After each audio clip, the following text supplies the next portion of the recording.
Hello दोस्तों, स्वागत है आपका मेरे इस यूट्यूब चैनल में। आज मैं आपसे मैनेजरल इकोनॉमिक्स का डिसीजन मेकिंग में क्या रोल होता है तो उसके बारे में डिस्कशन करूंगा। इसके अंदर हम पहले इम्पोर्टेंस समझेंगे कि डिसीजन मेकिंग की क्या इंपॉर्टेंस होती है एक ऑर्गेनाइजेशन के अंदर।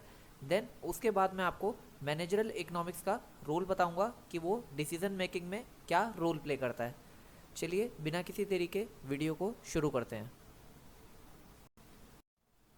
सबसे पहले हम ये देख लेते हैं कि डिसीजन मेकिंग क्यों इंपॉर्टेंट होता है किसी भी एक ऑर्गेनाइजेशन के अंदर।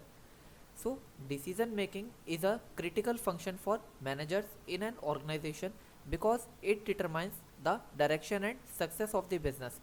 जो बिजनेस की डायरेक्शन और जो सक्सेस होती है वो कुछ ऐसे डिसीजंस पे डिपेंड करती है कि अगर वो डिसीजंस राइट हुए तो बिजनेस सक्सेस की तरफ जाएगा, और अगर वो बिजनेस के अंदर जो भी डिसीजंस होंगे वो गलती से अगर रॉन्ग डिसीजंस हो गए तो बिजनेस बंद भी हो सकता है।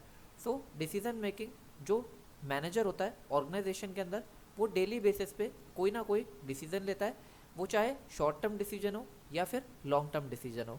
सो decision making is an ongoing process जो कि एक मैनेजर को डे टू डे बेसिस पे भी और लॉन्ग टर्म के लिए भी शॉर्ट टर्म के लिए भी लेने होते हैं। So managers must make choices that align with the company's goals, resources and market conditions.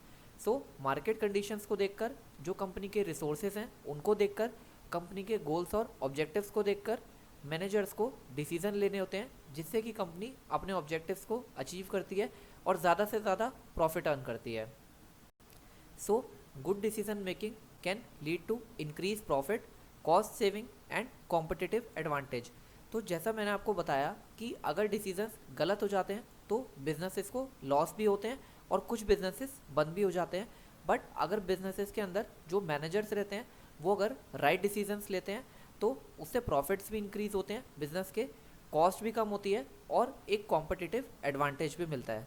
So for example, a manager might decide to launch a new product to tap into a growing market segment leading to increased revenue. So इसके अंदर एक example है कि अगर एक manager है वो ये डिसाइड कर सकता है कि वो नई मार्केट के अंदर अपने नए प्रोडक्ट को लॉन्च करे जिससे कि रेवेन्यू इंक्रीज हो। सो ये भी एक डिसीजन है जो कि एक मैनेजर को लेना होगा। आई होप आपको समझ आया होगा कि डिसीजन मेकिंग कितना ज़्यादा इंपॉर्टेंट रहता है किसी भी एक ऑर्गेनाइजेशन के अंदर। चलिए अब देख लेते हैं कि मैनेजरल इकोनॉमिक्स डिसीजन मेकिंग के अंदर क्या रोल प्ले करता है। सो जितने भी तरह के डिसीजंस होंगे मैं इस वीडियो में आपके साथ एक एक करके डिस्कस करूंगा और कई सारे एग्जांपल्स दूंगा जिससे आपके कंसेप्ट पूरी तरह से क्लियर हो जाएंगे। तो वीडियो को आप प्लीज़ स्किप ना करें। सो देख लेते हैं कि सबसे पहला होता है जनरल डिसीजन, बेसिक डिसीजन जिसको कहते हैं। सो इसके अंदर these are the big decisions that set the path for the whole organisation. ये कुछ बेसिक डिसीजंस होते हैं जो कि बहुत ज़्यादा इंपॉर्टेंट रोल प्ले करते हैं किसी भी एक ऑर्गेनाइजेशन की सक्सेस के अंदर। ये डिसीजंस काफ़ी बड़े होते हैं और अगर इन डिसीजंस में कुछ भी गलती हो गई तो बिजनेसेस को बहुत हैवी लॉसेज हो सकते हैं और वो बिजनेस कोलैप्स भी हो सकता है, बंद भी हो सकता है। और अगर ये डिसीजंस राइट हो गए तो कंपनी को बहुत ज़्यादा प्रॉफिट भी हो सकता है और कंपनी बहुत जल्दी से ग्रो भी कर सकती है। So think of these as the main directions a ship can sail. अगर किसी एक शिप का एग्जांपल लें तो अगर उसे एक पॉइंट से दूसरे पॉइंट तक जाना है तो उसको जो हम डायरेक्शन प्रोवाइड करेंगे अगर वो डायरेक्शन गलती से भी रॉन्ग हो गई तो वो शिप कहीं और ही पहुंच जाएगा और काफ़ी ज़्यादा लॉसेस फेस करने पड़ेंगे। और अगर उसे एक राइट डायरेक्शन मिली तो वो राइट टाइम पे राइट प्लेस पे पहुंच जाएगी। So, for example, choosing to enter a new market or figuring out how much money to spend in a year. तो ये काफ़ी बड़े डिसीजंस हैं कि फॉर एग्जांपल एक मैनेजर को ये डिसीजन लेना है कि नई मार्केट के अंदर कैसे एंटर किया जाए। फॉर एग्जांपल अभी एक बिजनेस सिर्फ नॉर्थ इंडिया के अंदर ऑपरेट कर रहा है, अगर उसे साउथ इंडिया के अंदर अपनी कुछ ब्रांच खोलनी है तो ये काफ़ी बड़ा डिसीजन है कि वहाँ पे उसे वो सक्सेस मिलेगी या नहीं मिलेगी, वहाँ के लोग उस प्रोडक्ट या सर्विस को परचेज करेंगे या नहीं करेंगे। तो पूरी मार्केट को स्टडी करने के बाद जो एक मैनेजर उस डिसीजन को लेगा तो वो एक बेसिक डिसीजन होगा जो कि कंपनी के अंदर बहुत ज़्यादा इफेक्ट क्रिएट करेगा। अगर वो एक पॉजिटिव डिसीजन हुआ तो वो कंपनी को बहुत ज़्यादा ग्रो करने में हेल्प करेगा, और अगर वो एक नेगेटिव डिसीजन हुआ मतलब कोई गलत डिसीजन लिया तो उससे कंपनी बंद भी हो सकती है। जैसे कि इसमें दूसरा एग्जांपल कि हम कितना खर्चा करेंगे इस साल के अंदर, अपने रेवेन्यू कितना जनरेट करेंगे, कितने एक्सपेंसेस करेंगे और कैसे अपने बजट को बैलेंस करेंगे। तो ये भी एक काफ़ी बड़ा डिसीजन है जो कि एक मैनेजर लेता है। इसके और एग्जांपल्स देख लेते हैं। Imagine a manager of a car company decide to focus on electric cars because they believe it's the future of the automotive industry. अगर एक मैनेजर है किसी कार कंपनी का, उसे ऐसा लगता है कि जो इलेक्ट्रिक कार्स हैं वो आने वाले टाइम में फ्यूचर है और ज़्यादा से ज़्यादा लोग इलेक्ट्रिक कार्स का यूज़ करने वाले हैं, तो वो ऐसा डिसीजन ले कि हम जितनी भी कार्स अब सेल करेंगे वो सारी इलेक्ट्रिक कार सेल करेंगे। तो ये काफ़ी बड़ा डिसीजन है क्योंकि फ्यूचर बिल्कुल अनएक्सपेक्टेड होता है। अगर ऐसा हुआ तो बहुत ज़्यादा प्रॉफिट होगा कंपनी को, बट अगर ऐसा इन केस नहीं होता है तो कंपनी को बहुत ज़्यादा लॉसेस होंगे क्योंकि वो अब पूरी तरह से इलेक्ट्रिक कार्स बेचने के लिए कन्वर्ट हो चुकी है। इसका एक और एग्जांपल देख लेते हैं, जैसे कि a retail manager might use managerial economics to decide to expand the business by opening new stores in different regions. जैसा कि मैंने आपको इस एग्जांपल में बताया था कि अगर उसे साउथ इंडिया में भी ऑपरेट करना है तो उसे कुछ नए स्टोर्स खोलने पड़ेंगे। वहाँ पर उसे मैनेजरल इकोनॉमिक्स को पूरा उसके जो टूल्स हैं, जो टेक्निक्स हैं, उन्हें इम्प्लीमेंट करना पड़ेगा और देखना पड़ेगा कि क्या वो उस एरिया के अंदर एक्सपैंड कर सकते हैं या नहीं कर सकते। अगर स्टडी के बाद भी अगर वो डिसीज़न गलत होता है तो कंपनी को बहुत ज़्यादा लॉसेस हो सकते हैं, और अगर उसकी स्टडी राइट होगी, उसने टूल्स और टेक्निक्स को काफ़ी अच्छे तरीके से इम्प्लीमेंट करा होगा, तो ये जो उसका जनरल डिसीजन है वो बहुत ज़्यादा बेनिफिशियल होगा कंपनी के लिए। Based on economic data indicating growing population and consumer demand in those areas. So ऐसा अगर देखा गया कि उस एरिया के अंदर पॉपुलेशन भी ग्रो कर रही है और कंज्यूमर की डिमांड भी काफ़ी अच्छी खासी है, तो उस रीजन के अंदर अगर हम अपने स्टोर्स को ओपन करेंगे तो हमें वहाँ से भी काफ़ी ज़्यादा रेवेन्यू जनरेट होगा और हमारी कंपनी प्रॉफिट में जाएगी। So in conclusion these are fundamental decision that shape the long term direction of a business. तो ये जो हमारी बिजनेस की लॉन्ग टर्म डायरेक्शन है, जो लॉन्ग टर्म जो विजन है हमारी कंपनी का, वो हमें अचीव करने में ये जनरल डिसीजंस हेल्प करेंगे। चलिए अब नेक्स्ट डिसीजंस को देख लेते हैं। सेकेंड डिसीजन है production decision. So production decisions involve determining how goods और services are produced. So production decisions के अंदर हम ये देखेंगे कि हमें गुड्स और सर्विसेज को किस तरह से बनाना है। सो इसके अंदर हम प्रोडक्शन से रिलेटेड डिसीजंस की बात करेंगे। This includes choices about production method. इसके अंदर, इस डिसीजंस के अंदर हम मैनेजर के अंदर ये देखेंगे कि वो जो मैनेजर है कंपनी का, वो कौन सा प्रोडक्शन मेथड यूज़ करेगा गुड्स को प्रोड्यूस करने के लिए, कौन सी टेक्नोलॉजी को अडेप्ट करेगा, किस तरह से कैपेसिटी प्लानिंग करेगा कि उसे, जैसे फॉर एग्जांपल 1000 यूनिट्स अभी पर आवर बन रहे हैं, तो उसे किस तरह से मार्केट की डिमांड को और सप्लाई को बैलेंस करना है सो दैट कि वो काफ़ी अच्छे से अपने सेल कर पाए। So managerial economics helps analyse factor like the cost of labour. इसके अंदर हम मैनेजरल इकोनॉमिक्स के कुछ टूल्स एंड टेक्निक्स को इम्प्लीमेंट करेंगे जिससे हमें ये पता चलेगा कि कॉस्ट ऑफ लेबर कितना है, मशीनरी का कॉस्ट कितना है और मटेरियल्स का कॉस्ट कितना है, सो दैट हम अपनी कैपेसिटी प्लान कर सकते हैं, हम कौन सी टेक्नोलॉजी अडॉप्ट करनी है हम उस चीज़ पे भी फोकस कर सकते हैं, और कौन सा प्रोडक्शन मेथड यूज़ करना है जो कि काफ़ी चीप हो, काफ़ी बेस्ट हो और काफ़ी फास्ट हो। सो इसके अंदर एग्जांपल देख लेते हैं। A car manufacturer might use managerial economics to decide whether to invest in robotic assembly lines which could reduce labor cost. So अगर एक कार मैन्युफैक्चरिंग कंपनी है तो उसके अंदर जो मैनेजर होगा, अगर वो प्रोडक्शन डिसीजन ले रहा है मैनेजरल इकोनॉमिक्स के थ्रू, तो वो ये देखेगा कि क्या उसे रोबोटिक असेंबली के अंदर इन्वेस्ट करना चाहिए जिससे कि जो मैनुअल लेबर है, जो ह्यूमन लेबर है, उसे रिप्लेस करा जाए और कॉस्ट को रिड्यूस करा जाए एंड इंक्रीज प्रोडक्शन एफिशिएंसी। अब जैसा कि हम सब जानते हैं कि ह्यूमंस एक टाइम पर आकर थक जाते हैं बट रोबोट्स नहीं थकते हैं। तो अगर हम रोबोट्स का यूज़ करेंगे, ह्यूमंस को कम करेंगे अपनी असेंबली लाइन के अंदर से, तो हम ज़्यादा से ज़्यादा प्रोड्यूस कर पाएंगे। इनसे हमारी कॉस्ट भी कम होगी, हमारी इन्वेस्टमेंट इनिशियली ज़्यादा होगी बट हमारी ओवरऑल कॉस्ट काफ़ी कम आएगी, प्रोडक्शन एफिशिएंसी भी काफ़ी इंप्रूव होगी। तो ये प्रोडक्शन डिसीजन के अंदर आएगा। और इसका सेकेंड एग्जाम्पल देख लेते हैं। If you are a toy manufacturer you would use managerial economics to choose between traditional labor intensive production and modern automated process. So अगर फॉर एग्जांपल हम एक टॉय मैन्युफैक्चरर हैं तो हमें मैनेजरल इकोनॉमिक्स के टूल्स एंड टेक्निक्स के through हमें ये चूज़ करने में काफ़ी ज़्यादा हेल्प मिलेगी कि क्या हमें वो ट्रेडिशनल लेबर इंटेंसिव प्रोडक्शन करना है या फिर हम ऑटोमेटेड प्रोसेस को यूज़ कर सकते हैं। कौन सा ज़्यादा कॉस्ट इफेक्टिव है, कौन सा ज़्यादा प्रोडक्टिव है, किस मेथड के अंदर हमें ज़्यादा प्रॉफिट होगा, तो मैनेजरल इकोनॉमिक्स काफ़ी ज़्यादा हेल्प करता है हमें ये पता लगाने में। By analyzing the cost and productivity of each method, you can make the cost effective decision। मतलब हम मैनेजरल इकोनॉमिक्स के थ्रू जो भी हम प्रोडक्शन के अंदर कॉस्ट के ऊपर फोकस करते हैं, अपनी कैपेसिटी प्लानिंग पे फोकस करते हैं, कौन सा प्रोडक्शन मेथड यूज़ करना है, इन सब चीज़ों पे काफ़ी अच्छे से फोकस कर पाते हैं और अपनी कॉस्ट को रिड्यूस करते हैं, प्रॉफिट्स को बढ़ाते हैं, प्रोडक्टिविटी को बढ़ाते हैं। So in short, managers decide how to make things in the best way. तो जो मैनेजर्स होते हैं कंपनी के, वो इस डिसीजन के अंदर ये डिसाइड करते हैं कि वो किस तरह से प्रोडक्ट को मैन्युफैक्चर करें, किस तरह से बेस्ट वे कौन सा है उस प्रोडक्ट को बनाने का। It's like choosing the right tools and machines to build a product. इसके अंदर हम राइट टूल्स और मशीन्स को, ऐसे राइट टूल्स और मशीन को यूज़ करते हैं जिनके अंदर कम से कम कॉस्ट इन्वॉल्व होती है और ज़्यादा से ज़्यादा प्रोडक्टिविटी इन्वॉल्व होती है, जिससे कि हम अपने प्रोडक्ट को काफ़ी अच्छे से एफिशिएंटली एंड इफ़ेक्टिवली बना पाते हैं। सो चलिए अपना नेक्स्ट डिसीजन देख लेते हैं।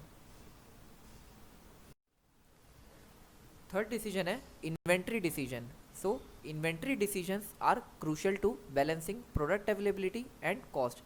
सो जैसा कि हम जानते हैं कि अगर हम इन्वेंट्री को ऑप्टिमम लेवल से ऊपर रखेंगे, मतलब ऑप्टिमम लेवल की जितना ज़रूरी है उससे अगर हमारा लेवल ऊपर रहेगा तो हमारा पैसा इसके अंदर ब्लॉक रहेगा, और अगर हम इस ऑप्टिमम लेवल से डाउनग्रेड, मतलब अगर हम इससे कम इन्वेंट्री को मैनेज करेंगे तो हम सेल्स नहीं कर पाएंगे। अगर सेल ज़्यादा हुई तो हमारे पास इन्वेंट्री नहीं होगी और हम सेल नहीं कर पाएंगे, और अगर हमारे पास ज़्यादा इन्वेंट्री हुई तो हमारा पैसा इसमें अटक जाएगा।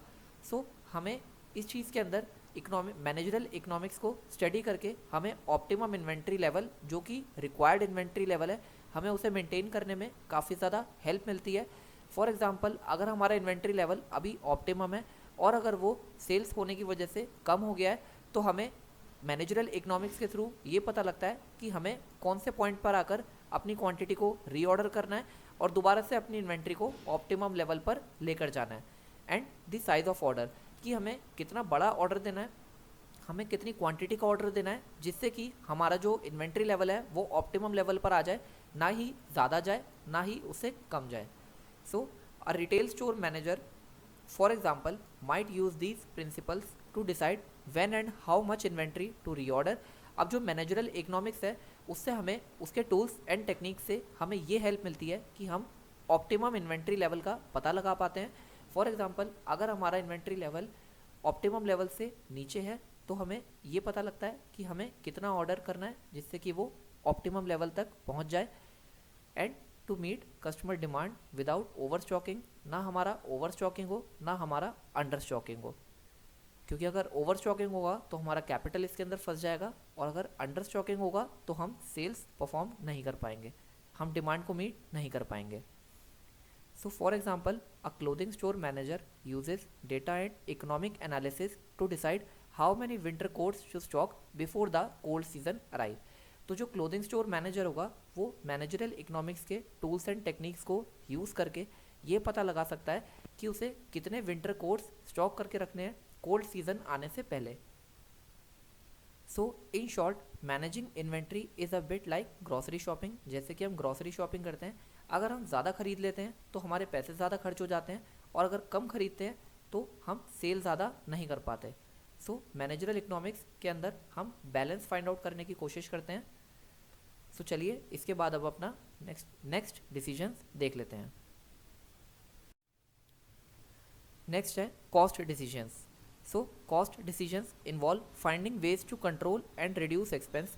सो जैसा कि नाम बता रहा है आपको, हमें इस डिसीजन के अंदर जो मैनेजर रहेगा बिजनेस का, वो अपनी कॉस्ट को कंट्रोल करेगा और अपने खर्चों को कम करेगा। So managerial economics helps identify areas where cost savings can be achieved.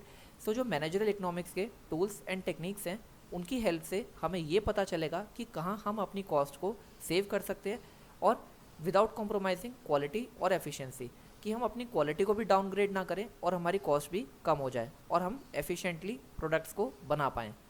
For example, a restaurant manager may analyse the cost of ingredients and portion sizes मतलब वो कितना क्वांटिटी अपने कस्टमर्स को सर्व कर रहा है, उसे कितने इंग्रेडिएंट्स लग रहे हैं उस प्रोडक्ट को बनाने के लिए to make cost effective decisions. उसे इन दोनों चीज़ों को एनालाइज करना पड़ेगा एंड उसके बाद वो ऐसा कर सकता है कि अगर वो पोर्शन साइज़ ज़्यादा दे रहा है तो वो अपने पोर्शन साइज़ को कम कर सकता है, और अगर उसे इंग्रेडिएंट ज़्यादा महंगे लग रहे हैं तो वो किसी और नेगोशिएट कर सकता है अपने सप्लायर के साथ, या फिर अपने सप्लायर को चेंज कर सकता है। So by analyzing expenses, a restaurant owner may realize that energy efficient appliances can lower monthly utility bills। या फिर अगर कोई रेस्टोरेंट ओनर है वो ये रियलाइज़ कर सकता है, ये एनालाइज कर सकता है कि एनर्जी एफिशिएंट अप्लायंसेस अगर वो अप्लाई करेगा अपने रेस्टोरेंट के अंदर तो वो मंथली जो उसका इलेक्ट्रिसिटी बिल आता है वो उसे कम कर सकता है। तो मैनेजरल इकोनॉमिक्स काफ़ी ज़्यादा हेल्प करता है कॉस्ट डिसीजंस को लेने के लिए। So deciding to buy parts from a cheaper supplier to make a product more affordably, या फिर हम दूसरे सप्लायर से भी प्रोडक्ट मंगा सकते हैं, इंग्रेडिएंट्स या फिर रॉ मटेरियल मंगा सकते हैं जिससे कि हम अपने प्रोडक्ट को और ज़्यादा अफोर्डेबली बना पाएँ। So in short managers look at how much it cost to do things and find ways to spend less. So जो मैनेजरल इकोनॉमिक्स के टूल्स एंड टेक्निक्स हैं वो मैनेजर को इस चीज़ में हेल्प करते हैं कि वो कैसे अपने खर्चों को कम कर सकते हैं और कैसे अपने कॉस्ट को भी कम कर सकते हैं। चलिए नेक्स्ट डिसीजंस देख लेते हैं। Marketing decisions. So marketing decision encompass pricing, product promotion and distribution strategies. So जैसा कि हमने मार्केटिंग मिक्स के अंदर पढ़ा था, तो ये सारी चीज़ें प्रोडक्ट, प्राइस, प्लेस, प्रमोशन, इनके अंदर एक कॉस्ट इन्वॉल्व होती है। अगर आपने मेरा मार्केटिंग मिक्स का वीडियो नहीं देखा है तो मैं आई बटन पे आपको लिंक दे दूंगा, आप वो पूरी वीडियो जाकर देख सकते हैं।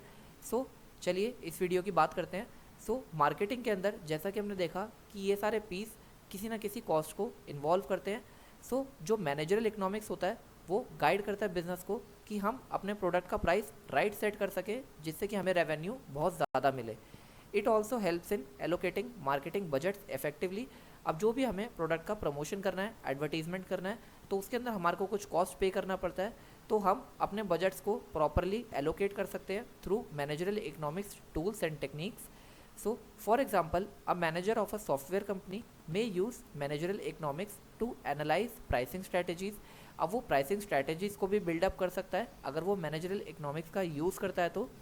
For a new software product, अगर उसने कोई नया सॉफ्टवेयर प्रोडक्ट बनाया है तो वो उसकी प्राइसिंग स्ट्रैटेजी को डेवलप कर सकता है and considering factors like production cost, competitive pricing and customer willingness to pay. So इन सारे फैक्टर्स को ध्यान में रखते हुए हम अपनी प्राइसिंग स्ट्रैटेजी को बिल्ड कर सकते हैं। तो मैनेजरल इकोनॉमिक्स मार्केटिंग डिसीजंस के अंदर काफ़ी ज़्यादा हेल्प करता है।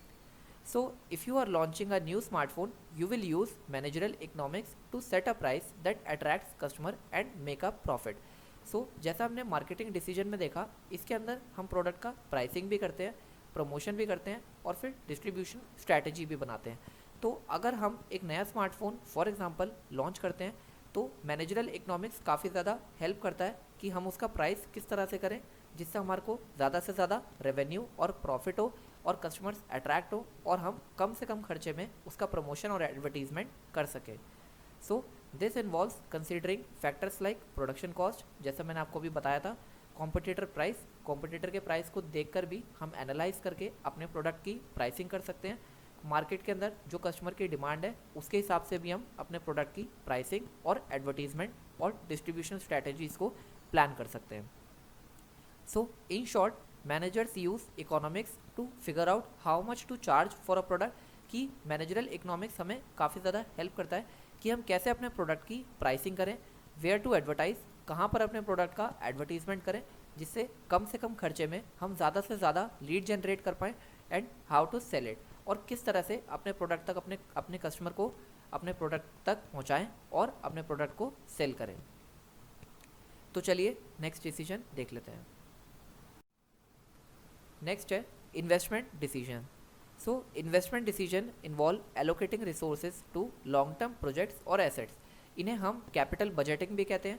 अगर आपको कैपिटल बजटिंग का डिटेल में वीडियो चाहिए तो आप मुझे कमेंट सेक्शन में बताइए, मैं आपके लिए एक सेपरेट वीडियो बनाऊंगा जिसको आप मेरे चैनल पर देख सकते हैं। सो इन्वेस्टमेंट डिसीजन के अंदर जो एक मैनेजर होता है वो इन्वेस्टमेंट के अंदर जो भी डिसीजंस, बड़े बड़े डिसीजंस लेने होते हैं, तो इन सब चीज़ों के अंदर मैनेजरल इकोनॉमिक्स काफ़ी ज़्यादा हेल्प करता है. Managerial economics comes into play by evaluating the financial viability of investment, कि वो इन्वेस्टमेंट कितना ज़्यादा प्रैक्टिकल है, उसके अंदर कितना रिस्क इन्वॉल्व है, कितना ज़्यादा उससे हमें रिटर्न मिल सकता है, और इसके अंदर क्या क्या चीज़ें ऐसी हैं जो हमें ध्यान में रखनी है बिफोर इन्वेस्टमेंट. सो ये सारी चीज़ें मैनेजरल इकोनॉमिक्स के थ्रू हम स्टडी करते हैं और उसकी फाइनेंशियल वायबिलिटी निकालते हैं कि वो इन्वेस्टमेंट कितनी ज़्यादा फाइनेंशियली प्रैक्टिकल है, कितने टाइम में हमें हमारा पैसा बढ़कर वापस मिलेगा, क्या रिटर्न ऑन इन्वेस्टमेंट है, कितने रिस्क इन्वॉल्व हैं उसके अंदर. तो मैनेजरल इकोनॉमिक्स काफ़ी ज़्यादा हेल्प करता है इन सब चीज़ों को आइडेंटिफाई करने में. So for instance, a construction company manager may use this approach to assess whether investing in new, more efficient construction equipment is a wise decision, taking into account the expected returns and potential risk. For example, अगर एक construction company का manager है तो उसे किसी construction equipment में पैसा लगाना है.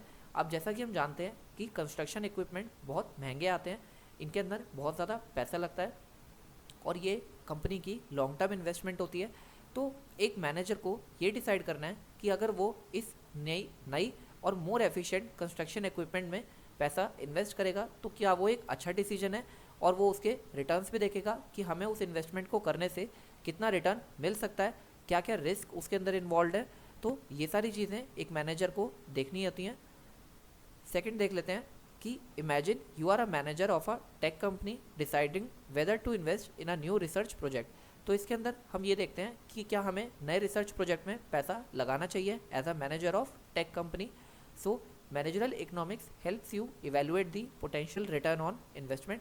सो जैसा मैंने आपको इस एग्जांपल में भी बताया था कि हम मैनेजरल इकोनॉमिक्स के थ्रू उस इन्वेस्टमेंट के रिस्क और रिटर्न को एनालाइज करते हैं कि हमें कितना रिस्क बियर करना पड़ सकता है और हमें कितना रिटर्न मिल सकता है. By analysing the expected profits from the project, the cost involved and the risk, you can decide if it's worth investing in it. So कितना उसके अंदर हमें इन्वेस्टमेंट करना रहेगा, कितना उसके अंदर रिस्क है, क्या हमें रिवॉर्ड मिलेगा. तो मैनेजरल इकोनॉमिक्स के थ्रू हम इन सब चीज़ों को डिटरमाइन करेंगे एंड देन उसके अंदर हम ये देखेंगे कि क्या वो इन्वेस्टमेंट वर्थ भी करेगा या नहीं करेगा. So in short, this is like deciding where you put your money for the long term.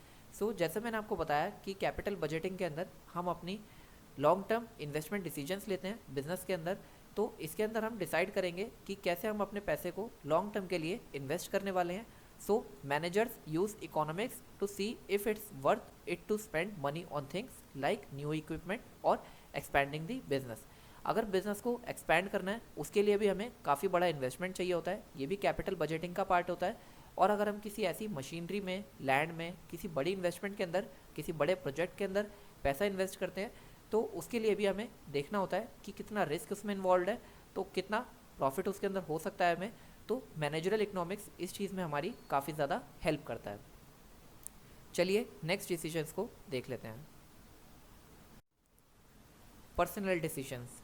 So personal decisions, people are a company most valuable asset. So जैसा कि हम जानते हैं कि कंपनी एक सेपरेट लीगल आइडेंटिटी होती है और उसके अंदर जो एम्प्लॉयज़ होते हैं वही कंपनी को रिप्रेजेंट करते हैं. सो ये एक मोस्ट वैल्यूएबल एसेट होते हैं कंपनी के लिए. So managerial economics is used in hiring, training and compensation decisions. So अगर हम मैनेजरल इकोनॉमिक्स के टूल्स को, टेक्निक्स को स्टडी करेंगे, यूज़ करेंगे, तो हम बेटर तरीके से एम्प्लॉयज़ को हायर कर सकते हैं, उन्हें ट्रेन कर सकते हैं और उन्हें कॉम्पनसेशन प्रोवाइड कर सकते हैं. For example, when hiring a new employees, you'd analyze the job market, salary and the skills needed for the job to determine a company salary offer. So अगर हम मैनेजरल इकोनॉमिक्स को use करें तो हमें पता लग सकता है कि जॉब की मार्केट के अंदर कितने लोग इंटरेस्टेड हैं उस जॉब के अंदर जो भी हम ऑफ़र कर रहे हैं, कितनी सैलरी वो लोग एक्सपेक्ट कर रहे हैं, किस प्रोफाइल के लोग हैं, क्या उनके अंदर स्किल्स हैं जो कि हमारे को रिक्वायर्ड हैं उस जॉब के लिए, और उसके बेसिस पे हम एक कॉम्पिटिटिव सैलरी उनको ऑफ़र कर सकते हैं. और हम ये भी देख सकते हैं कि जो हमारा कॉम्पिटिटर है वो अपने एम्प्लॉयज़ को उस जॉब प्रोफाइल के लिए कितना सैलरी प्रोवाइड कर रहा है. तो ये सारी चीज़ें मैनेजरल इकोनॉमिक्स के अंदर कवर होती हैं और मैनेजरल इकोनॉमिक्स के टूल्स एंड टेक्निक्स हमें काफ़ी ज़्यादा हेल्प करते हैं ये पता लगाने में कि हमें कितना सैलरी उन्हें ऑफ़र करना चाहिए, कितनी उनके अंदर टैलेंट होना चाहिए, और अगर उनके अंदर कोई टैलेंट नहीं है तो हमें उन्हें ट्रेन करना चाहिए, और हायरिंग के वक्त हमें उन्हें कितनी सैलरी ऑफर करनी है, किस तरह से हम उन्हें बेनिफिट देने हैं। तो ये सारी चीज़ें मैनेजरियल इकोनॉमिक्स काफ़ी ज़्यादा हेल्प करता है। Deciding to offer extra training to employees to improve their skills. So जैसा कि मैंने आपको बताया कि अगर किसी एम्प्लॉय के अंदर अगर किसी स्किल की कमी है और कॉम्पिटिटर के पास उसी जॉब प्रोफाइल के अंदर कोई ऐसा एम्प्लॉय है जिसके अंदर वो स्किल है और वो उसे बेटर यूटिलाइज भी कर रहा है, तो हमें मैनेजरल इकोनॉमिक्स के थ्रू ये पता लगेगा कि हाँ, हमें इस एम्प्लॉय को ट्रेन करने की ज़रूरत है और इसको इस स्किल को प्रोवाइड करने की भी काफ़ी ज़्यादा ज़रूरत है। So a manager in a tech company might use this to set compensation package for software developer ensuring they are competitive with industry standard। मतलब अगर एक टेक कंपनी है तो वो इस स्ट्रैटेजी को मैनेजरल इकोनॉमिक्स को यूज़ कर सकती है उनको कॉम्पनसेशन पैकेज प्रोवाइड करने के लिए, एक ऐसा कॉम्पनसेशन पैकेज जो काफ़ी ज़्यादा कॉम्पिटिटिव हो, इंडस्ट्री स्टैंडर्ड्स को मीट करता हो और लोकल इकोनॉमिक कंडीशंस को भी मीट करता हो। सो आई होप आपको ये सारे डिसीजंस समझ में आए होंगे। अगर आपका कोई भी डाउट है तो आप मुझसे कमेंट सेक्शन में पूछ सकते हैं। अगर आपको वीडियो अच्छा लगे तो आप इस चैनल को सपोर्ट करने के लिए इस वीडियो को लाइक कर सकते हैं, चैनल को सब्सक्राइब कर सकते हैं और आप अपने दोस्तों के साथ इस वीडियो को शेयर कर सकते हैं। Thanks for watching my video. Have a nice day.